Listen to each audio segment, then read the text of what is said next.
Hello everyone.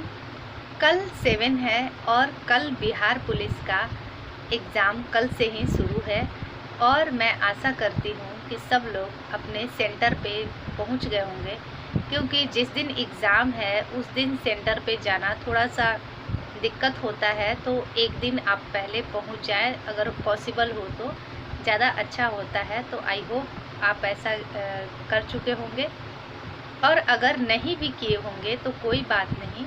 आप ध्यान रखना कि आप समय से कम 1 घंटा पहले, वहाँ रिपोर्टिंग टाइम से 1 घंटा पहले आप पहुँच जाए, ताकि आप थोड़ा रिलैक्स हो ले, कुछ खा ले, फिर उसके बाद सेंटर के अंदर इन करें तो आप थोड़ा सा होता है ना कि रिलैक्स फील करोगे।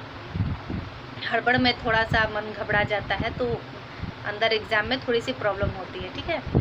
और आपने बहुत मेहनत किया है, एग्ज़ाम कैंसिल हो गया था। एग्ज़ाम होने के बाद फिर आप लोग दोबारा से इस चीज़ की प्रिपरेशन किए हो, तो आई होप आपकी तैयारी बहुत अच्छी है।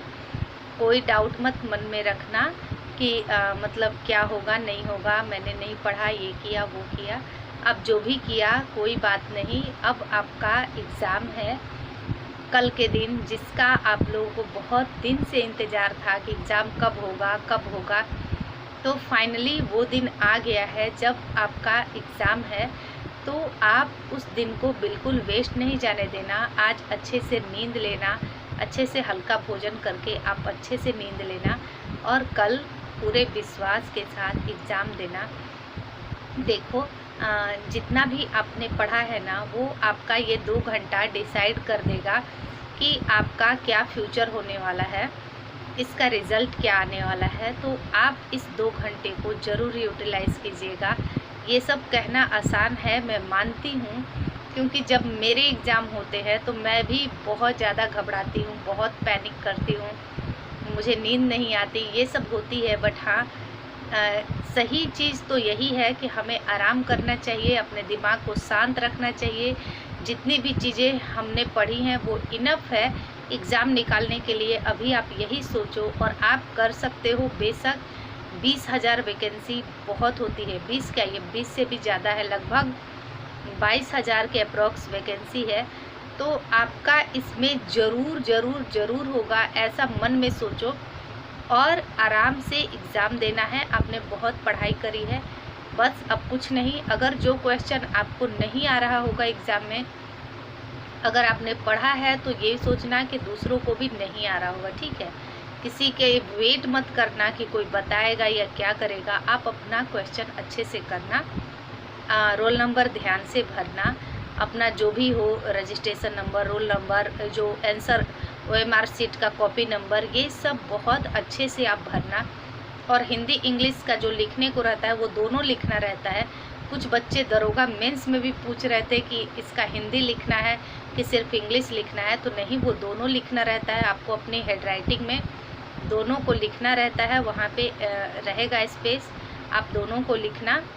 ये सब चीज़ें ज़रूर ध्यान देना, क्योंकि हम कितना भी पढ़ ले, अगर हम अपना OMR शीट अगर सही से नहीं फिल करेंगे, नहीं भरेंगे, तो हमारा रिज़ल्ट नहीं आएगा। ये सारी चीज़ों को ध्यान देना। एक आंसर को ही टिक करना है। जैसे आपने कोई क्वेश्चन पढ़ा, उसका अगर बी आंसर है तो बस बी ही लगाइए। ऐसा नहीं कि बी काट के फिर सी करेंगे या सी को डी करेंगे, तो वो आपका कोई भी आंसर मान्य नहीं होगा। इस चीज़ को भी ध्यान दीजिएगा। श्योर जो आंसर हो वही लगाना है, रंगना है, एक्स्ट्रा नहीं रंगेगा। सिर्फ एक कलर कीजिएगा और वो प्रॉपर कलर होना चाहिए, ठीक है। तो ये सारी छोटी छोटी चीज़ें आप ज़रूर ध्यान देना, और बाकी रिलैक्स रख के क्वेश्चन को ध्यान से पढ़ना, समझना। ये सारी बातें मैं अपने आप को बहुत तेज़ या महान बन के नहीं बता रही, हम अपने छोटे भाई बहनों को बता रही हूँ। जैसे एक बड़ी बहन अपने छोटे भाई बहनों को बताती है, बस ये समझ के बता रही। कुछ लोग होता है ना, बहुत उल्टा पुल्टा बोलते हैं, तो थोड़ा सा दुख होता है। माना मेरा सिलेक्शन नहीं हुआ है, बट इस बात को मैं गारंटी के साथ बोल सकती हूँ कि मैंने आपसे ज़्यादा एग्ज़ाम दिए हैं और एग्ज़ाम निकाले भी हैं। हाँ, फाइनली मैं सिलेक्ट नहीं हुई, ये सच है, बट एग्ज़ाम तो दिए हैं ना, निकाले तो है ना। आप अभी जितना एग्ज़ाम दोगे और जितना फ्यूचर में निकालोगे, उतना मैं निकाल के बैठी हूँ, तो कुछ तो नॉलेज है, बस उस बेसिस पे बताती हूँ। बाकी तो आपको है ना फ्री का सबके पास मुंह है और फ्री का कमेंट सेक्शन खुला है, आप जो चाहो वो कह सकते हो। बट हाँ, किसी को होता है ना तकलीफ़ दे के या किसी का दिल दुखा के किसी को कुछ नहीं मिलने वाला, इस बात की ध्यान रखना चाहिए लोगों की। मेरा ऐसा सोच है, ठीक है, बाकी तो आपकी मर्ज़ी। चलो, आई होप आपको ये वीडियो पसंद आएगी, आपके लिए हेल्पफुल रहेगी और मुझे विश्वास है आपका अच्छे से एग्ज़ाम जाएगा और आपका सिलेक्शन होगा। अगर ये फेयर एग्ज़ाम होगा तो बिल्कुल सिलेक्शन होगा और होगा भी, ये इस बार 100% होगा, मुझे ऐसा लगता है, क्योंकि बहुत सारे चेंजेस आए हैं नियम में, कानून में, ये वो। तो देखो, डर सबको होता है, गलत करना इतना आसान नहीं होता, तो आप किसी भी चक्कर में नहीं रहना। आप सेंटर पे अच्छे सही टाइम से जाना, सही टाइम से इन करना है एग्जामिनेशन सेंटर में, और दिमाग सही रख के, ठंडा रख के, अच्छे से सोच के समझ के क्वेश्चन पढ़ना, आंसर करना, OMR शीट अच्छे से भरना और आपका सिलेक्शन ज़रूर होगा। उसके बाद जी जान से रनिंग करना है। बस इस दिन के बाद आपको नेक्स्ट डे से रनिंग पे जाना है और उसके बाद आपका सिलेक्शन हो और आप मेरे कमेंट सेक्शन में मुझे बताओ कि मेरा सिलेक्शन हो गया। मैं बस उसी दिन का वेट कर रही हूँ, ठीक है। तो चलिए, आप बस अब आराम से सो जाइएगा थोड़ा जल्दी, और कल आपका होता है ना कि बहुत डिसाइडिंग डे है, बहुत फ्यूचर चेंजिंग डे है। उस डे को आई होप सबका अच्छा हो। बस यही विश है मेरी। Thank you.